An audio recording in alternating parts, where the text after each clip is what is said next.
How do I fight a will contest where a relative claims the person who died wasn't in their right mind?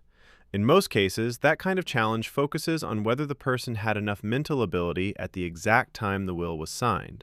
So your defense should center on two things.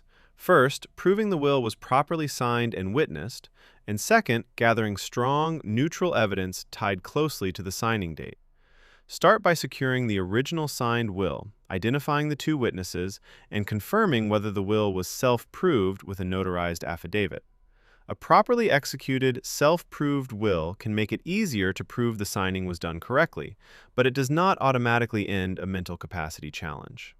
Then, build a timeline around the day the will was executed. The most persuasive evidence often comes from people and records that are neutral and contemporaneous, like testimony from the attesting witnesses, the lawyer who drafted the will, and medical, caregiving, facility, and pharmacy records from right around the signing date. Courts usually care less about broad claims like they had memory problems, and more about what the person understood and could communicate when they signed.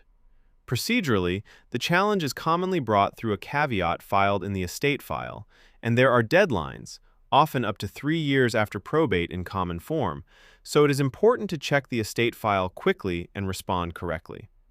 Finally, be careful not to treat unfair as invalid.